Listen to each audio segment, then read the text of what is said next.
Friends, happy ফ্যামিলিতে তোমাদের সবাইকে স্বাগত জানিয়ে শুরু করছি নতুন একটি বিকেল। বিকেল বলতে সন্ধ্যাবেলাটাই ধরো, কারণ বিকেলটা পেরিয়ে গেছে, এখন সন্ধ্যা। তো গুড ইভিনিং। তো আজ সকাল থেকে ভিডিও করতে পারিনি, তো দেখো সন্ধ্যা থেকে আমাদের কি কি খাবার হচ্ছে। তো এই দেখো আলুর দম বানাচ্ছি। আলুগুলো না গোটা গোটা হয়নি, ওগুলো কেটে নিয়েছি, চার টুকরো করে কেটে নিয়েছি, দিয়ে আলুর দম বানাচ্ছি। মানে খুব হালকা পাতলার মধ্যে, অত জাঁকজমক নয়, আমরা বাড়ির লোক খাবো।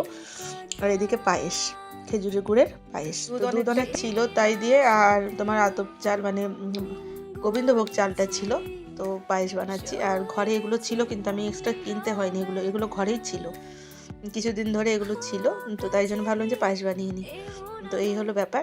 তো এই দেখো এদিকে আলুর দমটা আমার কষা চলছে, মশলা টশলা দিয়ে আমি কষিয়ে নিয়েছি। আর পেঁয়াজটা প্রথমে ভেজে নিয়েছিলাম, পেঁয়াজ রসুন আর আদা জিরে বেটে নিয়েছি, আর লঙ্কাও বেটে নিয়েছি। আর এদিকে আলুগুলো ভেজে নিয়েছিলাম। তোমরা তো জানোই আলুর দম কীভাবে বানাই, নতুন করে আর কি বলবো, তোমরা আমার থেকে ভালোই পারো। আমি মোটামুটি কাজ চালানোর মতো, তেমনভাবে রান্না অতটা ভালো পারি না, তো যাক খাওয়া যায়। তো এইদিকে আমি জলও দিয়ে দিয়েছি আলুর দমে। আর এদিকে ছেলে দেখো ও দাদুকে জিজ্ঞেস করতে যাচ্ছে, দাদু তুমি কি খাবে। তো সন্ধ্যাবেলাটা চা বিস্কুট দিয়েছি, যে আর কিছু খাবে কিনা তাই জিজ্ঞেস করতে গেল। আর এদিকে আমি আদা আর জিরে ভিজিয়ে রাখবো সকালবেলায়, আমার বর আবার আদা জিরের জলটা খায়, তো কিছুদিন ধরে গাফিলতির জন্য ভেজানো হয় না। আর এইদিকে বাসনগুলো না অনেকগুলো চায়ের বাসন ছিল, ধুয়ে রাখবো, তো মেজে নিয়েছি সাবান দিয়ে। তারপর দেখলাম যে জল নেই, তো আবার মোটরটা চালিয়ে নিয়েছি। মোটর চালিয়ে না কল চালানো যায় না, এতটা আয়রন না জলে, তাই জন্য একটু রেস্ট দিচ্ছি, যে কলটা মানে জলটা উঠে যাক, কিছুক্ষণ পরে ওগুলো ধুয়ে নেবো। হাতটা ধুয়ে এসে আমি ময়দাটা মেখে নিয়েছি, ময়দা দিয়েছি আর ওর মধ্যে একটু আটাও দিয়েছি, কারণ লুচি কিংবা পরোটা যাই করি নরম থাকবে। আর এদিকে আমি বেলে নিচ্ছি। প্রথমে ভেবেছিলাম কি লাচ্চা পরোটা করব, ওটা আমি মোবাইলে দেখেছিলাম, ইউটিউবে, তো ভাবলাম যে সহজই হবে। তো যাই হোক আমার কিছু ভুল ছিল, ওখানে তোমার ময়দাটা মাখার জন্য দুধ দিতে হতো। এদিকে লুচি হচ্ছে বলে ছেলে দেখো আনন্দের নাচ শুরু করে দিয়েছে, দেখেছো, এরকম খাস্তা হয়নি, তাই জন্য ভাবলাম কি ওই লুচি করে দেবো। তো কয়েকটা ওই পরোটার মতো বানিয়ে দিচ্ছি, বাবাকে দুটো পরোটা দিয়ে ওর আমার ছেলেকে দিয়ে দাদুর খাবারটা দিয়ে দিচ্ছি। ছেলে এখন একটু বড় হয়েছে, আর ও দাদুর খাবার নিয়ে যাওয়ার জন্য খুব ব্যস্ত হয়ে যায়, যে দাও আমি দাদুর খাবারটা আমি দিতে পারবো, আমি বড় হয়ে গেছি। আচ্ছা ঠিক আছে, তুই আস্তে আস্তে যা। তো আমি বললাম কি যে তুই উপরে উঠে আমি থালাটা দিচ্ছি, উঠতে গিয়ে যদি ফেলে দেয়, তাই জন্য। আর গরম ছিল, ওরও হাত পায়ে লেগে যেতে পারে, তাই জন্য আমি বললাম উপরে উঠে যা। আর এদিকে ভাবলাম যে দূর বাবা, লাচ্চা পরোটা আমার দ্বারা আর হবে না, তাই জন্য ওই আর একটু তেল ঢেলে ওই লুচি করে দিলাম। লুচি ওই গরম গরম লুচি, বুঝতে পারছো তো, ওই লুচি ভাজি লুচিটা বেশ ছেলে আমার ভালোই বাসে খেতে। তো এই যে একটা একটা করে বাকি যে কটা মানে ইয়ে ছিল, লেচি ছিল, সেগুলোতে আমি লুচি ভেজে নিয়েছি। আর ওই কয়েকটা পরোটাই করেছিলাম, জাস্ট অত আমার ধৈর্য নেই। ওই যে ওইটা রুটির মতো মানে গোল করে ভাজ করো, মানে একটা বিরক্তিকর ব্যাপার। তো এটা করে নিলাম, আর ওই পরোটা করতে গেলে সময়ও লাগছে, তো ছাঁকা তেলে ভেজে নিলাম, ব্যাস ঝটপট হয়ে যাবে। তোমরা ভিডিওটি দেখতে থাকো, আশা করছি ভালো লাগবে। আর হ্যাঁ, ভালো কথা, তোমরা যে কেমন আছো সেটা তো আমার জিজ্ঞেস করতে ভুলেই গেছি। আচ্ছা বলো তোমরা কেমন আছো, ঠিক আছে? তো আশা করছি তোমরা ভালো আছো, আমিও ভালো আছি তোমাদের ভালোবাসাই। তো তোমরা ভিডিওটি দেখো, ঠিক আছে, দেখতে থাকো।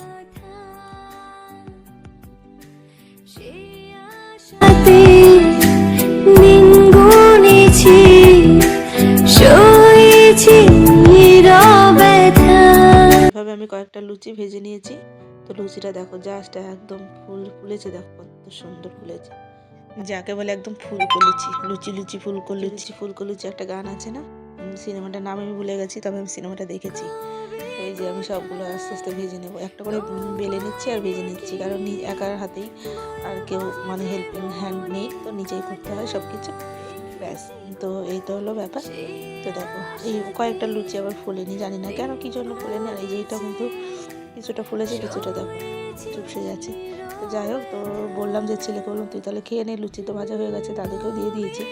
তো ছেলে খেয়ে নিচ্ছে, যে আলু দম দিয়ে ওই লুচি খেয়ে নিচ্ছে। ও কিন্তু পায়েসটা ভালোবাসে না, মিষ্টি জিনিস খায় না, ছোটোবেলায় খুব ভালোবাসতো, কিন্তু এখন আর মিষ্টিটা পছন্দ করে না, তাই জন্য ওই লুচি দিয়ে আলুর দম দিয়ে খেতে দিয়ে দিলাম। তারপর আমরাও খেয়ে নেব। তো ভালোই লাগলো গরম গরম লুচি। আর আমার না এই কদিন এই তেলে ভাজা টাজা খেলে না একটু গ্যাস মতো হচ্ছে, দেখ আমি ওই দুটোই খাবো জাস্ট। তো এই যে ছেলে আমি খেতে বসেছি, ও আবার খাবো, এত ভালোবাসে লুচি, তো আবার একটু আমার সাথে খেয়ে নিল। তো হ্যাঁ, তো এই তো ব্যাপার। আর এই তোমার ওর বাবাকেও দিয়ে দিয়েছি খেতে। তো আমি না বুঝতে পারি না তোমাদের সাথে মানে কী বলবো, কথা তখন না বন্ধ হয়ে যায়, মনে হয় এই বলবো ওই বলবো। তো কিছুই বলতে পারি না। যাক, তোমরা একটু ম্যানেজ করে নাও। এই যে আমার অতিথি, প্রতিদিনের অতিথি, কিছু না কিছু ওদের জন্য কিন্তু আমার করতেই হয়। আর 2টো রুটি এক্সট্রা আমার প্রতিদিন লাগে ওদের জন্য। তো ওদের জন্য না রুটি করে রেখেছিলাম সকালবেলায়, তো ওই রুটিই দিচ্ছি। তো এই যে 2টো রুটি ওই দুজনকে ভাগ করে দিচ্ছি। এটা না বন্ধু বান্ধবী দুজনে, জানো তো। তো দুজনকে ভাগ করে দিচ্ছি। আর এই যে ছেলে দিতে বললো, মা আমি মশারি টাঙাবো, আমি বড় হয়ে গেছি, মানে ও সব সময় বড় হয়ে গেছে, আমি এটা করতে পারবো, ওটা করতে পারবো সব। তো ওই যে মশারি টাঙাচ্ছে ছেলে আমার, দেখছো। ওই যে মশারিটা এই 3টে দিক টাঙাতে পারবে, ওই দিকটা পারবে না। আর এই না কম্বল টম্বল আর লাগছে না, এত গরম লাগছে। আর আজকে না বিশাল গরম লাগছিল, কিচ্ছু লাগেনি। আমি তো ক্যাথা অনেকদিন থেকে ক্যাথাই গায়ে দিই, অনেকদিন থেকে ক্যাথাই গায়ে দিই। আর এই ছেলে কম্বল দেয়, আর ছেলের বাবা হচ্ছে লেপ গায়ে দেয়। তো কাল মানে আমি হচ্ছে কালকের ভিডিওটার কথা বলছি, তো কিচ্ছু লাগেনি, ক্যাথা লেপ কম্বল কিছুই লাগেনি, এতটা গরম লাগছিল। বেশ গরম পড়ে গেছে। সরস্বতী পুজোর মধ্যে মনে হচ্ছে ভালোই গরম পড়বে। সরস্বতী পুজো তার মধ্যে রবিবার পুজো, রবি শাম 2 দিন মিলেই পুজো। তো সোমবারে বেশিক্ষণ থাকছে না, 9টা পর্যন্ত হয়তো। তো স্কুলের পুজোগুলো সাধারণত রবিবারেই হবে, আর সোমবারে বাড়ির পুজোগুলো হয়তো করবে। তো দেখো ছেলে গুড নাইট বলছে, তো ছেলের গুড নাইট দিয়ে আজকের ব্লগটা আমি শেষ করছি। তোমাদের যদি কিছু মানে একটু যদি ভালো লেগে থাকে, like comment share and subscribe করে দিও, আর পাশে থেকো, ঠিক আছে।